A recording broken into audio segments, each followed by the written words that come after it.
Hello friends, my name is Dr. Siddharth Jain and we are doing a series of cardiovascular system examination videos, and today is the part 3 of the video. Now we will start with percussion. So cardiovascular percussion, it is lost now in modern cardiology. It has lost its value and nobody does actually cardiovascular system percussion. But for the sake of completion, and if in case the examiner asks, just we will do quick 2 or 3 points. The percussion of cardiovascular system, okay, the precordium, it starts from the left border of the heart in the fifth intercostal space, and we start from anterior axillary line and we come medially. As soon as the resonance of lung disappears and there is some impaired note, that is the apex, okay, and then we go up in the fourth intercostal space and trace the cardiac border, and then third intercostal space we trace the cardiac border. That is how we do the left border. Right border is behind the sternum or just right of the sternum, but it is not usually done. The importance of percussion in cardiovascular pathologies is only in pericardial effusion, that there will be a increase in cardiac dullness. The normal cardiac dullness, the area of cardiac dullness, that will be increased in on percussion in pericardial effusion. But how do we confirm that it is pericardial effusion and nothing else? That is, when we do cardiovascular percussion, say we got the dullness in third intercostal space, and then we give Trendelenburg position to the patient, we lift the leg end of the bed, okay, and then the dullness will shift upwards to the second intercostal space. That confirms that there is pericardial effusion. So that is the only point in CVS percussion. Now we will come to auscultation. So that is the most important part, for synonymous with our stethoscope in CVS, that is auscultation. So for auscultation we need to know what are the areas where we need to auscultate. So those areas are, number 1, the mitral area. Conventionally there are 4 areas. Mitral area, that is the apex of the heart, okay. Next is, there is tricuspid area, that is in fourth intercostal space, that is lateral sternal border on left side. So that is the tricuspid area, fourth intercostal space, left lateral sternal border. Next is the pulmonary area. Pulmonary area, that is left second intercostal space, left second intercostal space at lateral sternal border. And fourth is the aortic area, that is right second intercostal space, okay, just lateral to the sternum. So these are the 4 conventional areas where we do CVS percussion: the mitral area, the tricuspid area, the pulmonary area, and the aortic area.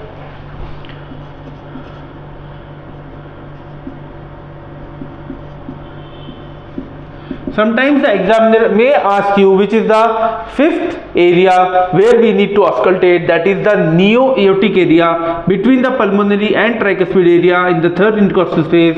This is the neo-aortic area. So the murmurs of atrial regurgitation is best heard over neo-aortic area, and the murmur of atrial stenosis is best heard over aortic area. Besides, the murmur of VSD also can be best appreciated in neo-aortic area. So these are the 5 conventional cardiovascular system examination areas, okay. There are some other areas which we need to auscultate for the completion of CVS auscultation, okay. One is the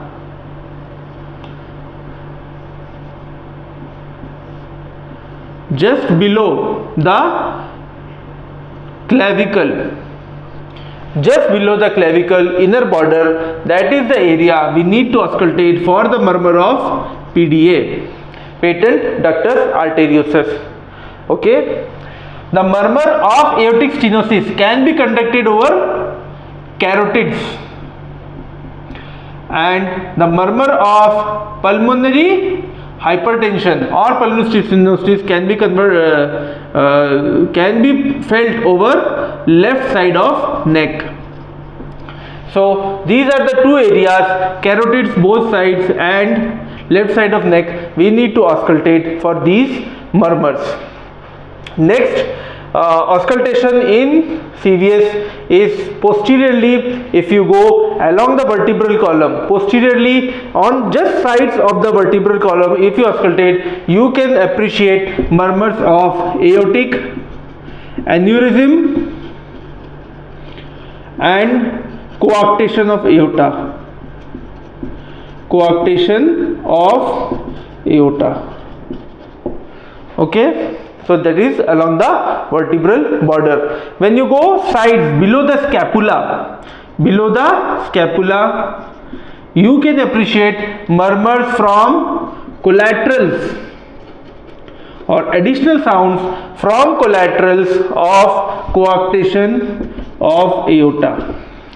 So these are the areas, extra areas where we need to auscultate in CVS.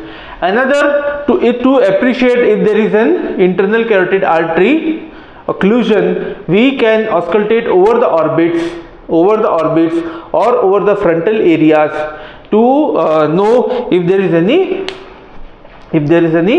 thrombus or obstruction in the carotids. Cardiac sounds.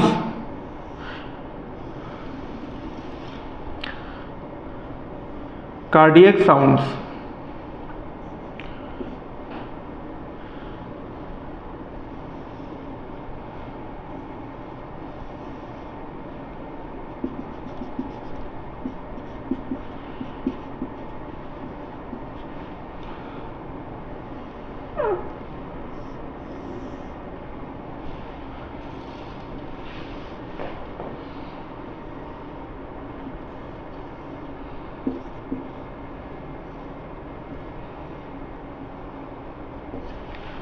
Okay, so these are the four cardiac sounds. We all know with the S1 there is onset of cardiac systole, and with S2 there is onset of cardiac diastole.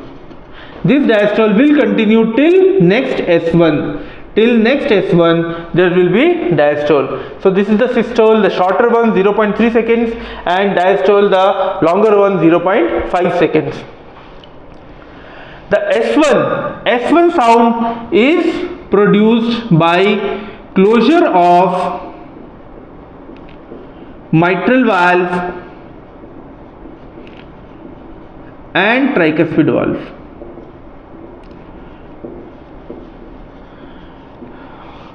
So we had discussed during cardiac cycle phase. So this is the left atrium, this is the left ventricle, and when the left ventricle starts contracting,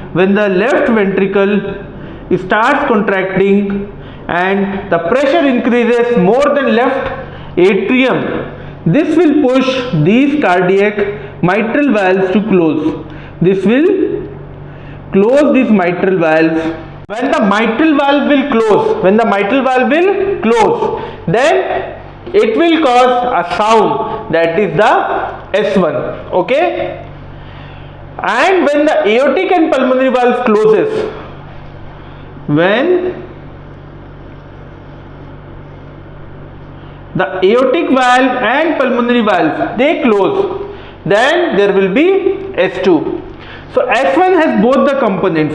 It has the mitral valvular component and it has the tricuspid valvular component.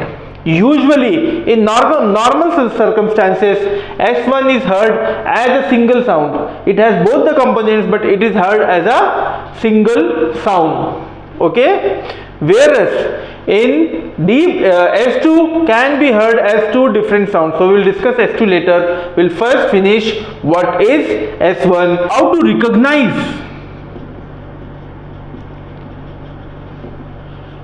recognize that this sound is the S1, not the S2. So there are few characteristics of S1 which differentiates it from S2, that it is a bit longer in duration.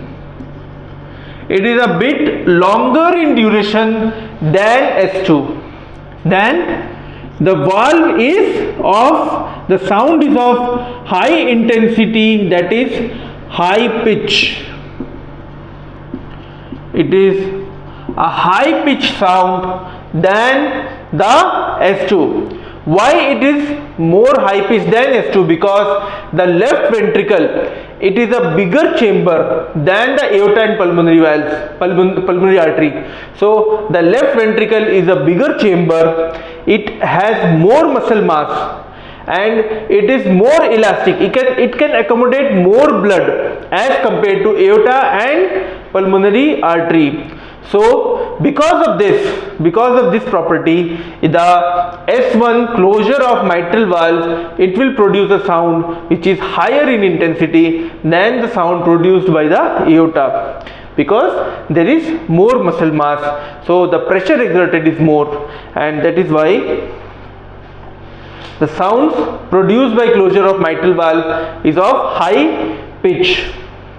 Next, it is heard in greater intensity over the apex. Greater intensity. So this is the apex of the heart, we all know, and this is the base of the heart. The upper border is the base of the heart. So the S1 is heard at greater intensity over apex of heart. At apex of heart. Okay. Next. So as I told you, so this is S1,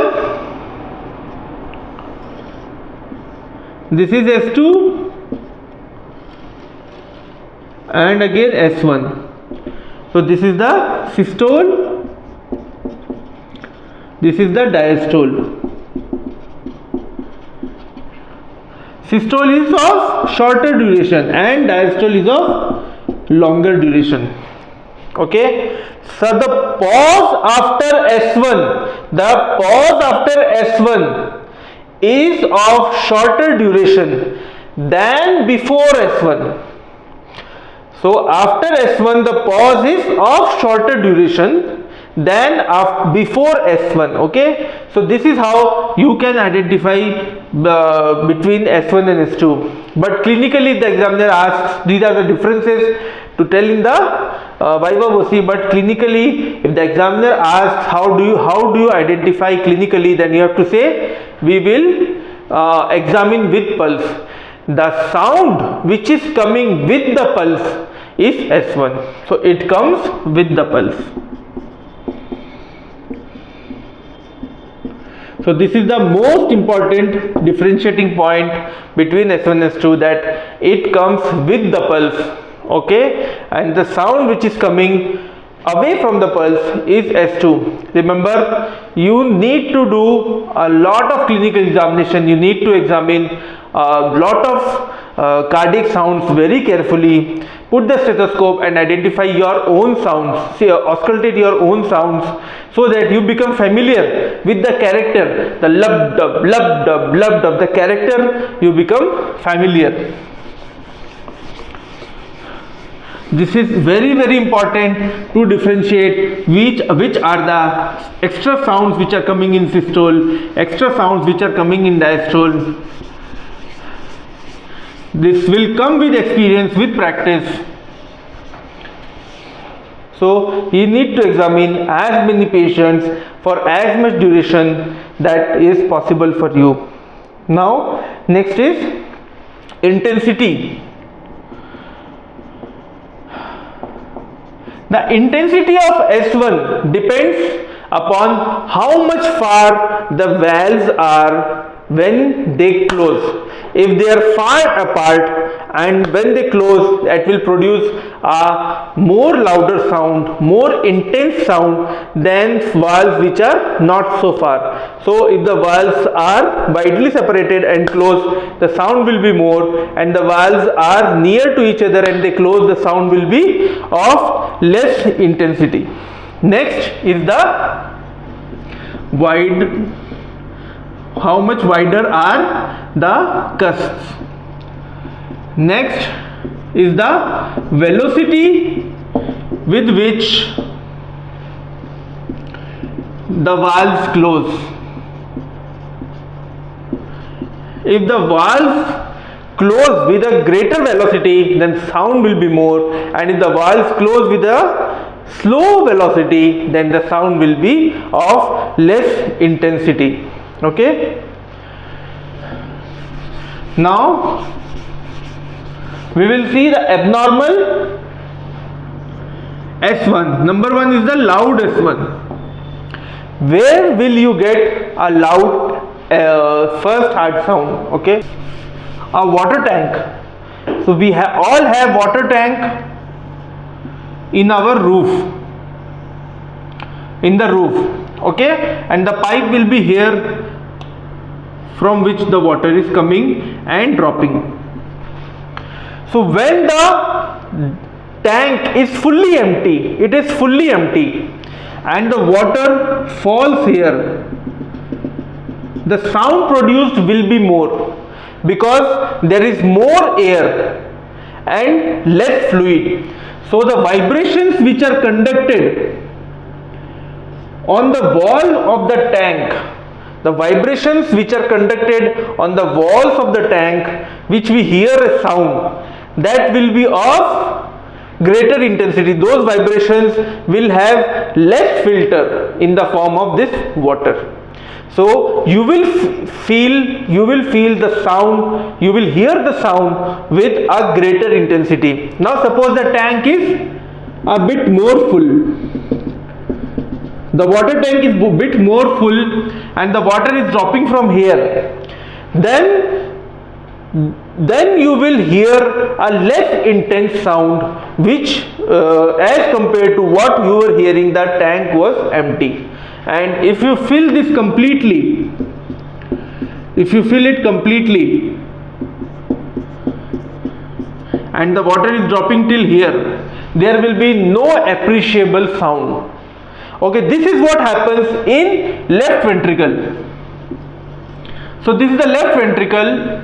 The blood is coming from left atrium. The blood is coming from left atrium. The blood is coming in diastole. Now this much blood is filled and the diastole suddenly stops. For whatever reason, the diastole has shortened and the diastole is abrupted. When this happens, the mitral valve closes. No more blood will come. There is more amount of air, less amount of fluid. The sound will be of louder intensity.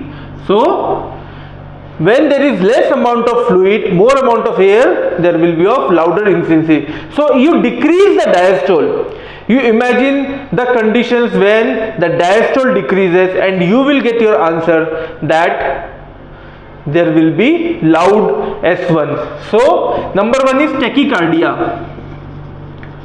When you do exercise, when you run and then you auscultate yourself, you will hear S1 as more louder. That is because there is tachycardia, less amount of blood, the diastole is shortened, and that is why you will hear a loud S1. Exercise, thyrotoxicosis, and so on, whatever you can imagine. Next is short PR interval. Short PR interval. In the ECG class we had discussed that this is the P wave, this is the QRS and T. P is because of atrial depolarization. When the atria contracts, that is P wave, and QRS is because of ventricular depolarization, when the ventricles contract. This PR interval The PR interval, this represents the delay in AV node. The delay in AV node, that is represented by the PR interval. So if there is any bypass route available and the impulse are conducted directly from atria to the ventricle via a bypass route and not through the AV node, then we will get a short PR interval, and in these cases the diastole will occur early, there will be a loud S1. Understood? So these are the causes of loud S1. A very important cause is mitral stenosis. Mitral stenosis. What happens in mitral stenosis? The cusps are thickened. And they open very less. So they should have opened till here, but they are now opening till here only because they are diseased. So when there is less opening, what will happen to the amount of blood which is coming to the left ventricle? This also will be less. When this blood is less, you will hear a loud S1. Okay, you will hear a loud S1. This is, I am saying this logic just to explain you, just to make you understand, just to make you remember that there will be a loud S1 in mitral stenosis. But if the examiner asks you what are the causes of loud S1 in mitral stenosis, you have to say pressure gradient. Pressure gradient. Because of increased pressure gradient between left atrium and left ventricle, there is a loud S1. Number 1 point. Number 2, these valves are thickened. They have lost their elasticity. They are thickened. They are fibrosed. They are calcified. And when they open, when they close, they will produce a bit more sound because they are diseased, they are fibrosed, they are calcified, they have lost their elasticity, and that is why, because of valvular thickening, S1 is loud in mitral stenosis. Third point, because of low left ventricular volume. Because of low left ventricular volume, the diastole is shortened, and that is why there will be a loud S1 in mitral stenosis. Okay. Fourth point is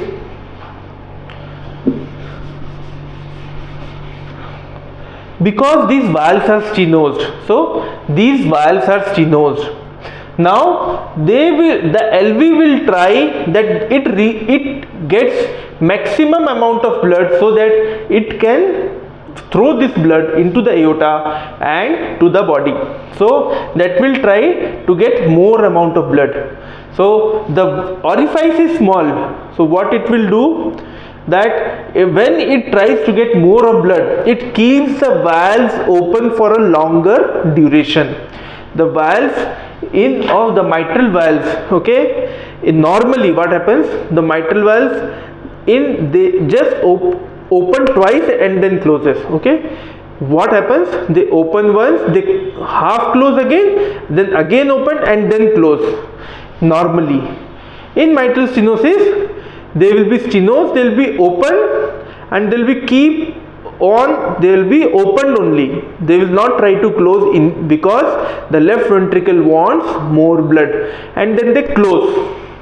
So as compared to normal, the valve cusps are at more wider, they are more wider separated for a longer duration. When they close suddenly from a wider duration, from a wider position, when they close suddenly from a wider position, that then also it produces a loud sound.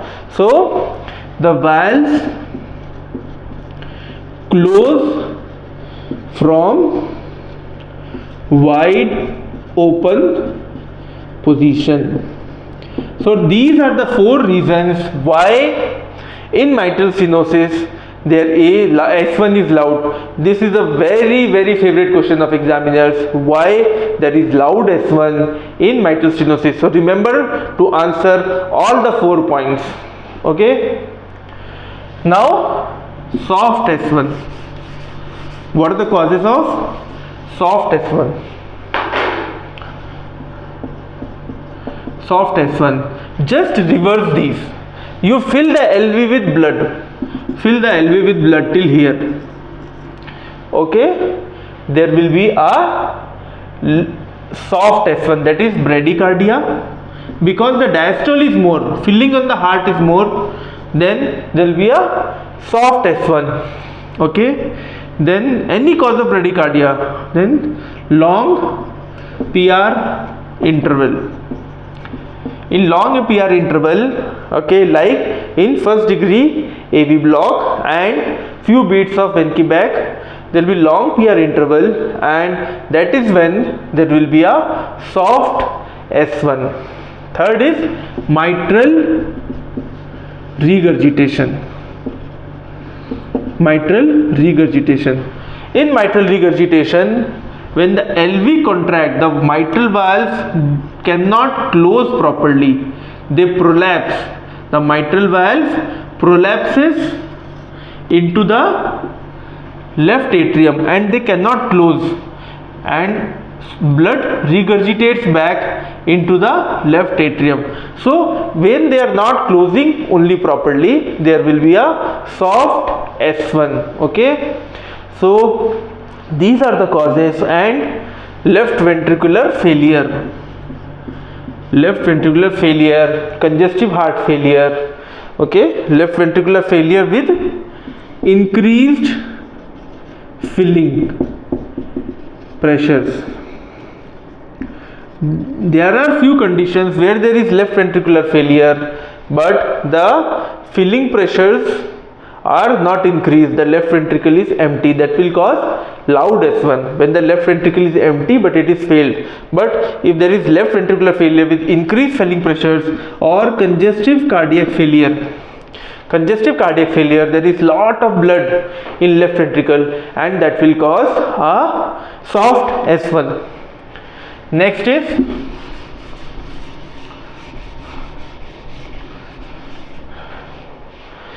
is variable.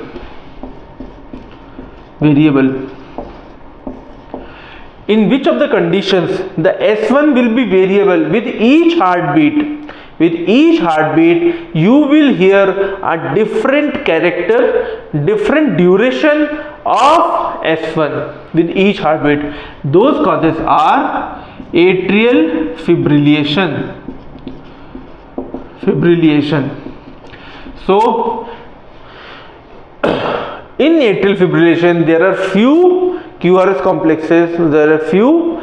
complexes which occur late and few QRS complexes which occur early. So if they occur early, the diastole is short, and then you will get a loud S1. And if it occurs late, there is more of diastole and you will get a soft S1. So it will be of variable character. Next is complete heart block.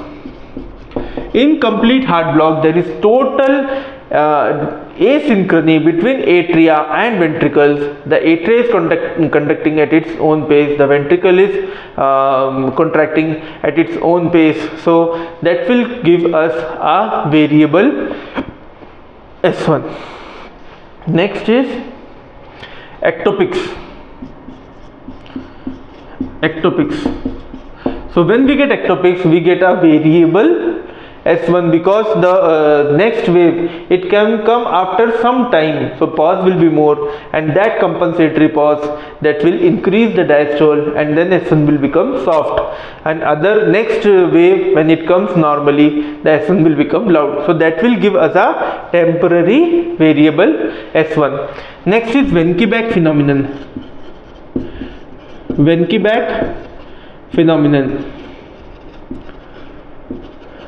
We discussed Wenckebach in our ECG class. The PR interval keeps on prolonging. So this is the PR interval. Then the next wave will have a more longer PR interval. The next wave will have another more wide PR interval, and then followed by one dropped beat. So you will have a variable S1 because of variable duration of PR interval. You will have a variable S1. Okay, so these are the causes of loud S1, soft S1, variable S1. I hope that you all have understood this very clearly. This S1, S2, S3, these are very favorite question of examiners. Now coming to S2 sound. So S2 is due to closure of aortic valve and pulmonary valve. So the pulmonary artery and the aorta. Okay, so S2 is because of closure of aortic and pulmonary valves. Okay, so you see this aortic valve is here, pulmonary valve is here. This is the tricuspid valve, this is the mitral valve.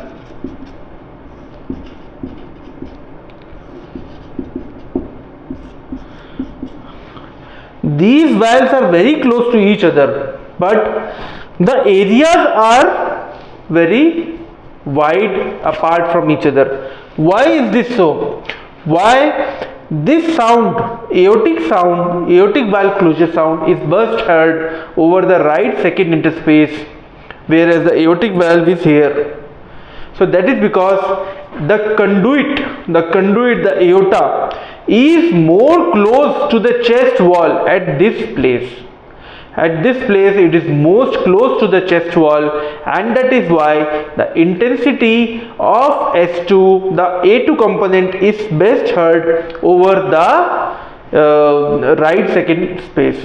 And the pulmonary component, the P2 component of S2 has both A2, aortic and pulmonary component. The P2 component, though the pulmonary valve lies somewhere here, but it is best heard over here in the left second interspace, because the pulmonary artery is most close to the chest wall in left second interface. So this this tells us that the distance of the structure from the chest wall is also important to know the intensity of that sound. Okay. Okay, so the intensity of S2, it depends upon force of closure, distance between the chest wall and that corresponding structure. Okay, so that distance, if there is any intervening tissue, there is more fat tissue, the chest wall is thick, the intensity will be decreased. Okay, now number 3 is if the aorta is dilated. Suppose the aorta is dilated here. Okay, and if there is dilatation of aorta, the sound will also increase, the intensity of sound will also increase. So these are the factors which determine the intensity of that sound. Now coming to what are the causes of increased A2, increased intensity of aortic component. So if the pressure in the aorta increases by any cause, if the pressure in the aorta increases, there will be increased A2. Like we say exercise, if we do exercise, the pressure, our systolic blood pressure increases, our diastolic blood pressure increases, and that causes increased pressure in the aorta, and that will cause increased loudness of A2 component. Okay, next is hypertension. In hypertension, there is increased pressure in the aorta and the A2 component will be louder. Next is dilatation. Dilatation of aorta. So if there is aortic dilatation, the intensity of heart sound will be more. So these are the causes, important causes of increased A2 component. What are the causes of increased P2 component? Similarly, if there is pulmonary artery hypertension by any cause, if there is pulmonary artery hypertension, if there is pulmonary dilatation, if there is pulmonary dilatation, the P2 component will be increased. Okay. Remember, if the pulmonary artery hypertension, it leads to right ventricular failure. If right ventricular failure occurs, then the P2 component will become soft. But this is not important for you.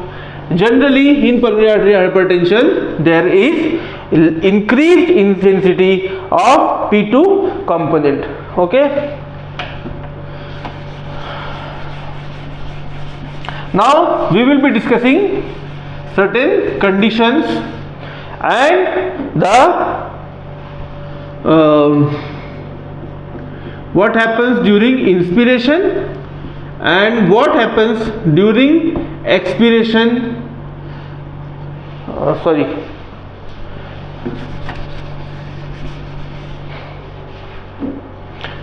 Expiration and what happens during inspiration to the S2 heart sound. Okay, so normally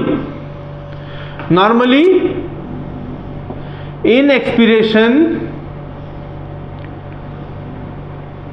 the S2 component is heard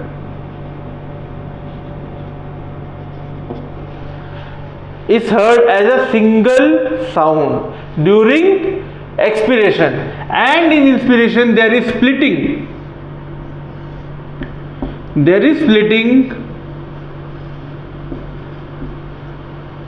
And you can hear two different sounds during deep inspiration. You can hear two different sounds, that are the two components of S2 best appreciated over pulmonary area, because pulmonary sound you can hear here also, the best here. So the pulmonary component is bit softer than the aortic component, because the pressure in aorta is more, pressure in pulmonary artery is less. So the pulmonary component is softer. So if you want to hear the pulmonary component, you have to place your steth over the pulmonary area and take a deep breath. The third sound which you hear is the P2 component. Okay, why this happens? First question is, why A2 occurs before P2? So these are the two ventricles. This is the right ventricle, this is the left ventricle. We know the right ventricle is a thin walled structure and the left ventricle is a thick walled structure. Okay.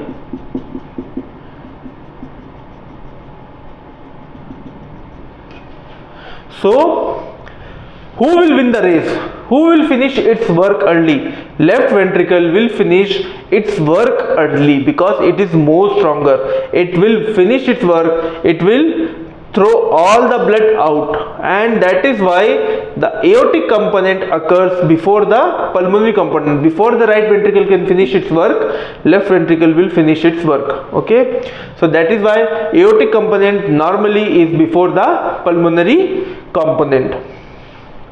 Why during inspiration the P2 gets separated? So if we take deep breath, there will be increased filling in the right ventricle. When there is increased filling in the right ventricle, now the right ventricle has to do more work. So the P2 will get delayed. And that is why you can appreciate a split in the second heart sound during deep inspiration. Another cause is when we take deep inspiration, the capacity, the veins, the arteries of the lungs also dilate and they accommodate more blood, and that decreases the blood going to the left atrium to the left ventricle. So the left ventricle inflow decreases, the right ventricle inflow increases, left ventricular inflow decreases during deep inspiration, and that is why A2 will occur bit early. So the A2 will occur bit early, the P2 will occur bit late, and that will give us an appreciable split second heart sound which you can hear with normal ears if you place your stethoscope over the pulmonary area and take a deep breath. Okay. Next is what will happen in tetralogy of Fallot.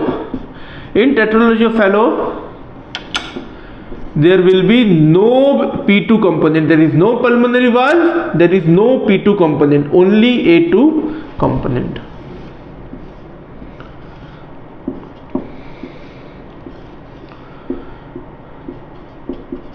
During expiration as well as inspiration, there is no pulmonary component in tetralogy of Fallot.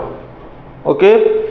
Next, what will happen in hypertension, or if there is increased aortic pressure? This is the S1. The intensity of A2 will increase. Okay. And split will be appreciable.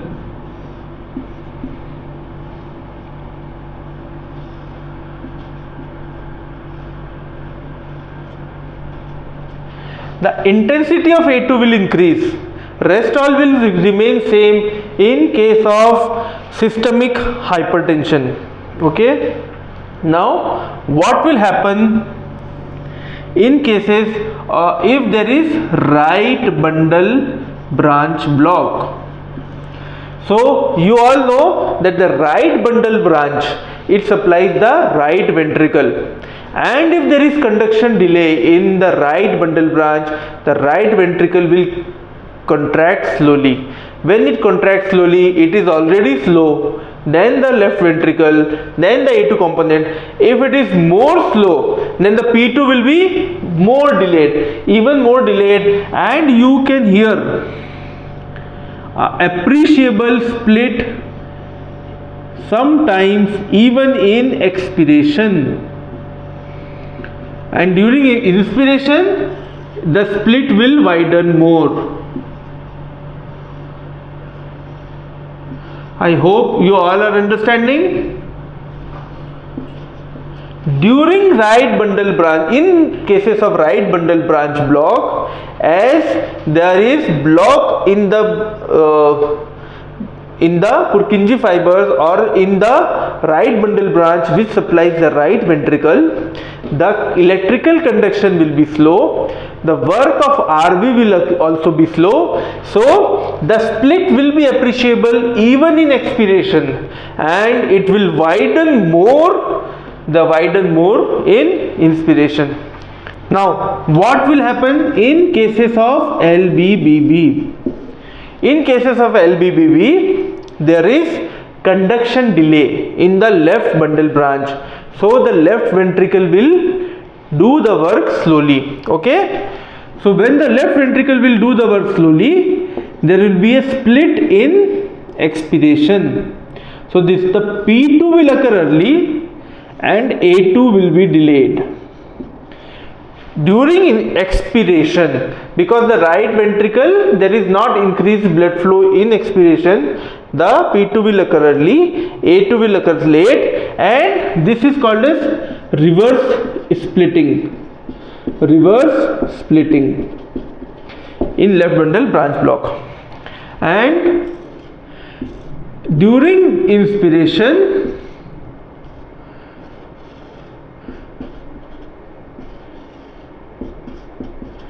the split will disappear. This will become PA.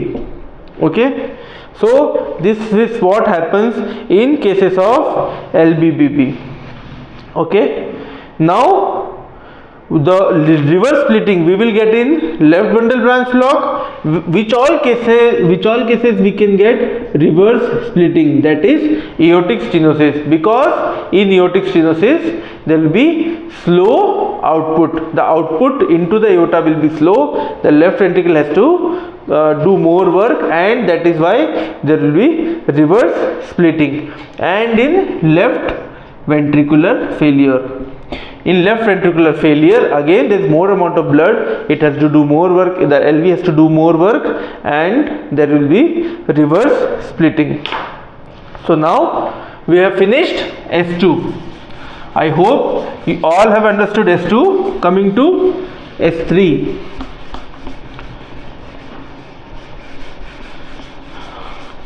S3, the discussion is very small, but the questions, all the questions are very important in S3. Okay, in S3 all the questions are very important. So as discussed, this is S1, S2, this is the systole, and in diastole there is S3. So why do S3 occurs?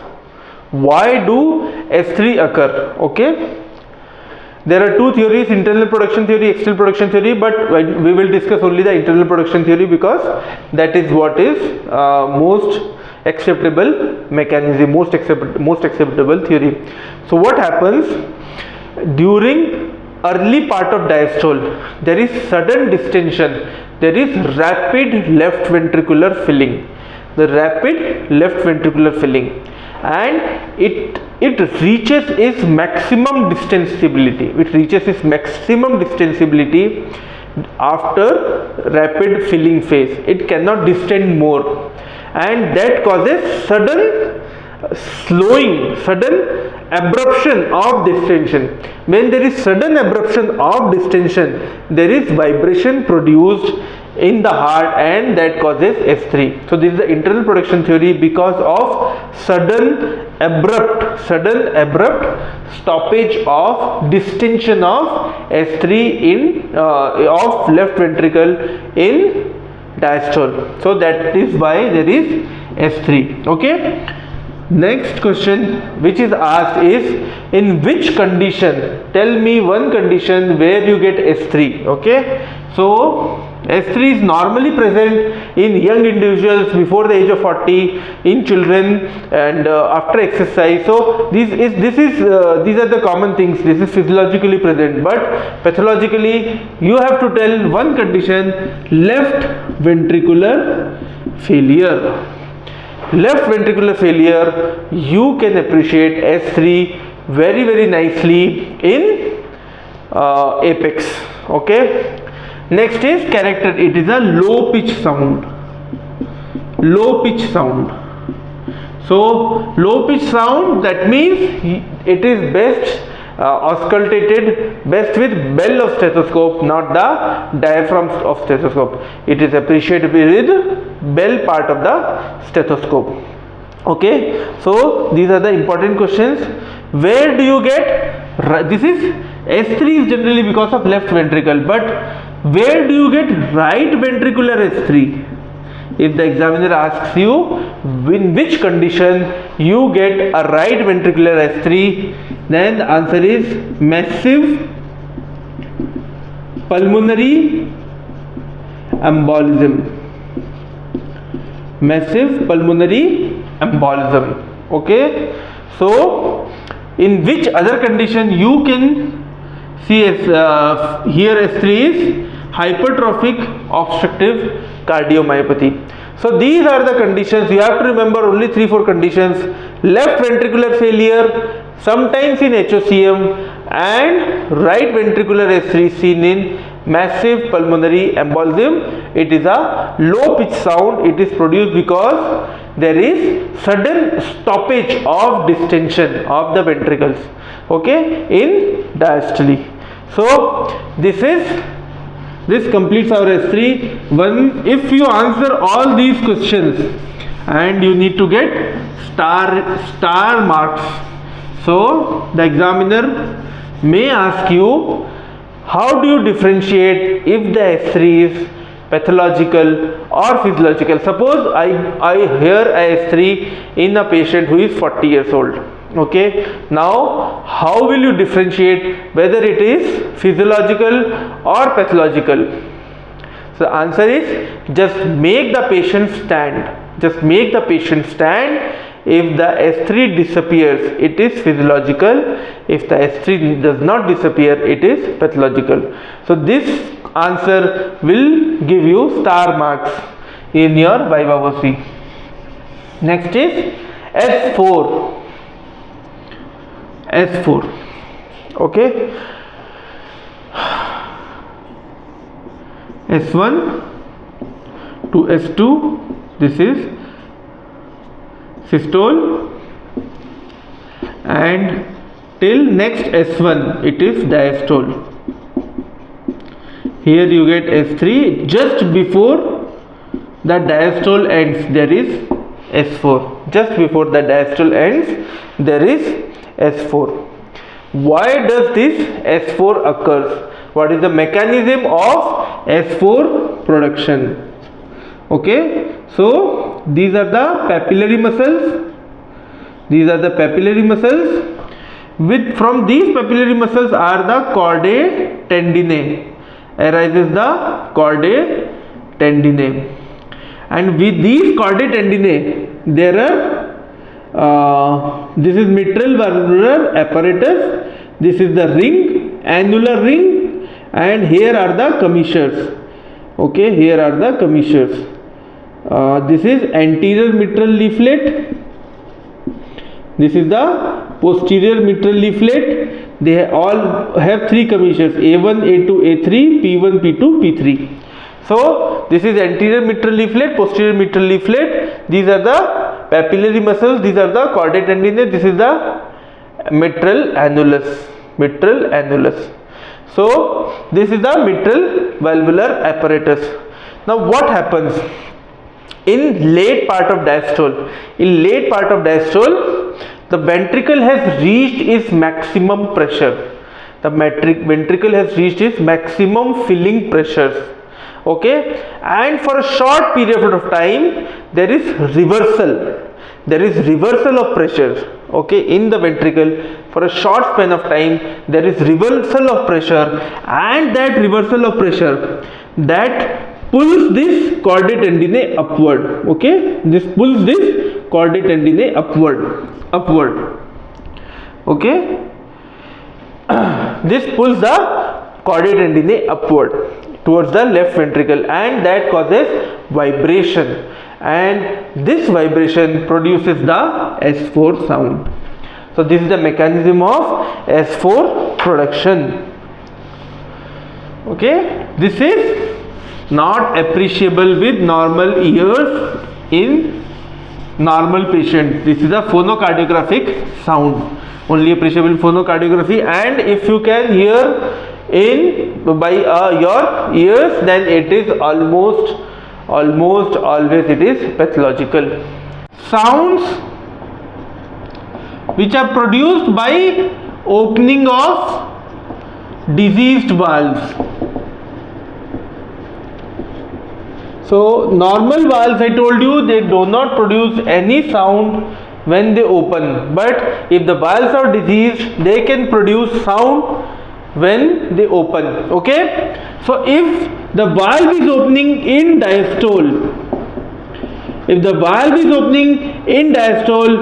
will produce a opening snap, a snappy sound, high pitched, high intensity snappy sound. Okay, and if the valve is opening in systole, then it will produce a click sound, short sound. Okay, so we know which all valves open in diastole, that is the mitral valve and tricuspid valve, and which all valves open in systole, that is the aortic valve and pulmonary valve. So opening snap is used for diseases associated with mitral valve and tricuspid valve, and ejection clicks aortic ejection click, pulmonary ejection click, they are used for diseased aortic and pulmonary valves. Now we will discuss the generally there is mitral stenosis. Tricuspid stenosis is very rare and mechanism will be same. So we will discuss the mitral stenosis, the opening snap of mitral stenosis. So what kind of sound is it? It is a high pitched,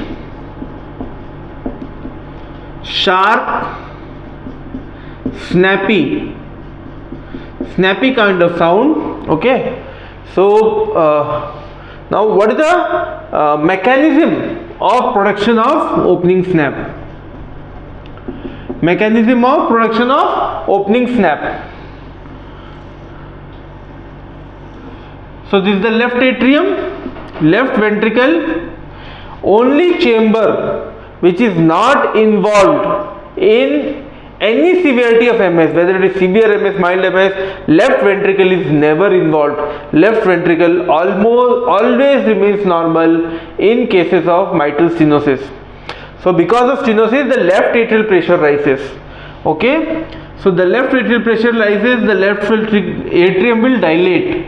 It will dilate. So what will happen to these are the mitral valves.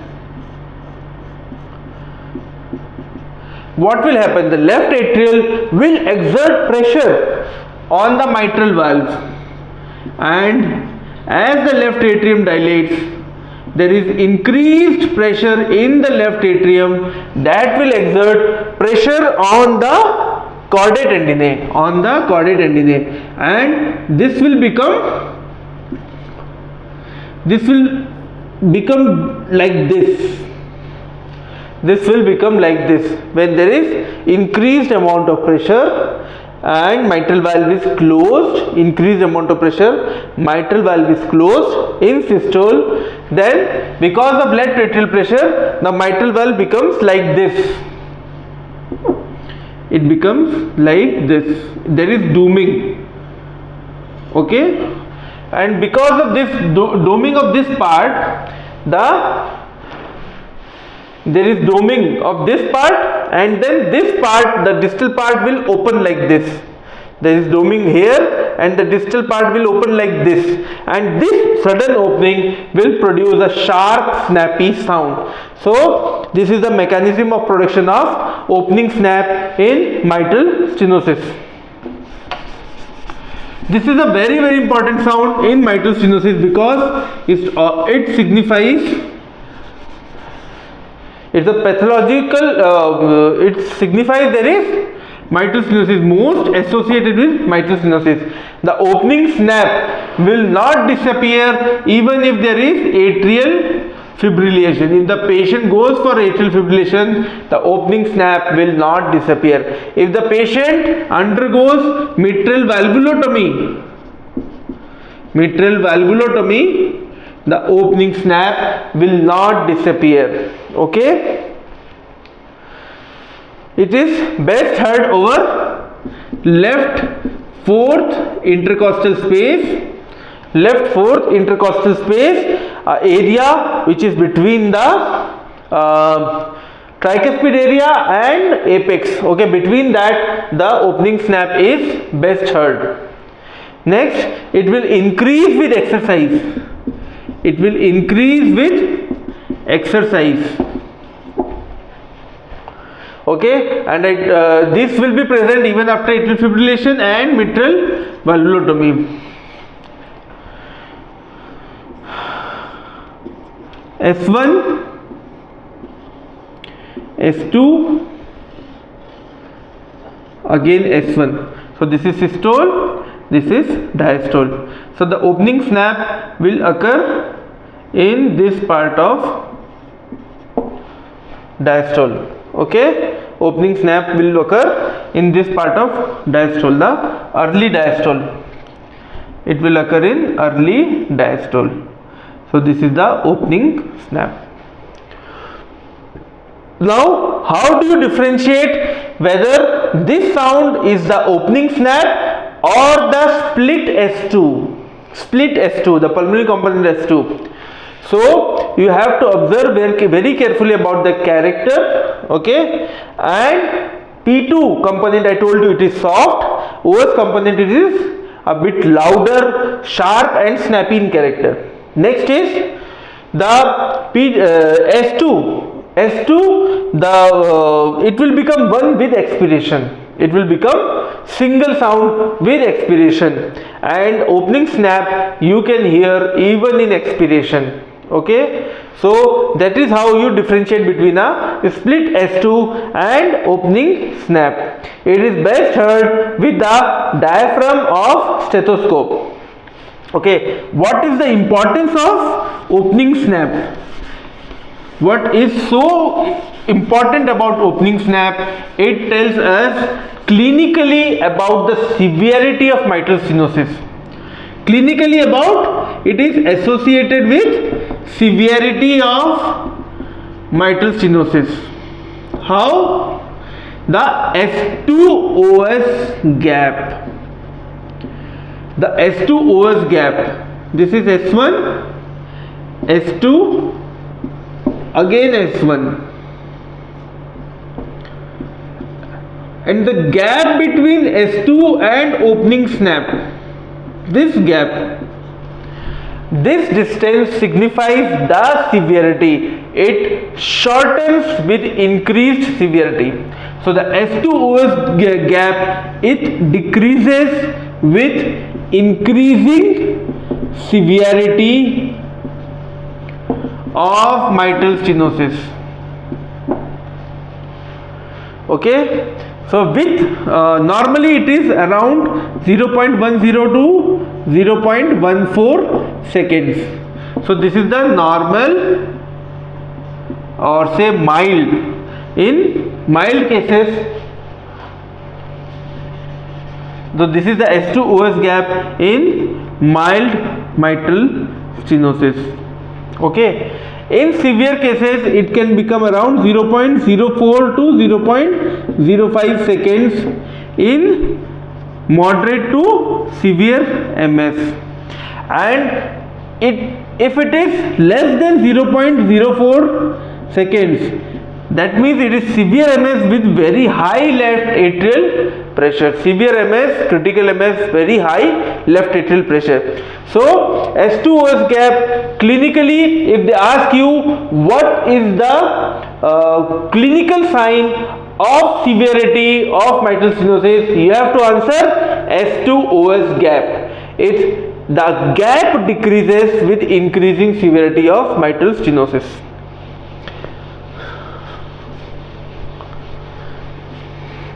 Next is the clicks.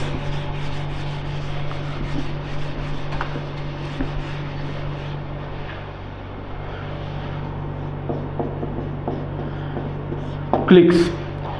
What is the mechanism of production of clicks? If there is sudden stoppage of valve opening, aortic valve and pulmonary opening, and they are opening and there is sudden stoppage, they produce a sound which is click. So it is produced by aortic valve and pulmonary valve.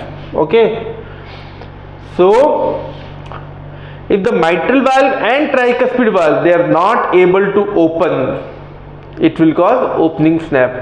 And if the aortic valve and pulmonary valve, they are not able to open, difficulty opening, then will produce a ejection clicks. Okay, now aortic ejection clicks. So where do we hear aortic ejection clicks? So it will be heard in valvular aortic stenosis, not in infundibular aortic stenosis. It will be heard in valvular aortic stenosis and aortic dilatation. Aortic dilatation. So these are the conditions where you will hear a aortic ejection click. One more important case is cause is bicuspid aortic valve. Bicuspid aortic valve. Normal the aortic valve, they have three cusps. Normally aortic valve has 3 curves, but due to some congenital abnormality, some people can have bicuspid aortic valve. This is the most common congenital heart disease seen in adults. Most common congenital heart disease seen in adults is bicuspid aortic valve, and in these conditions we can hear a aortic ejection click. The pulmonary ejection click is seen in pulmonary stenosis and pulmonary hypertension. Pulmonary stenosis and pulmonary hypertension, where there is dilatation of pulmonary artery dilatation. Okay, so in these conditions we can hear a pulmonary ejection click.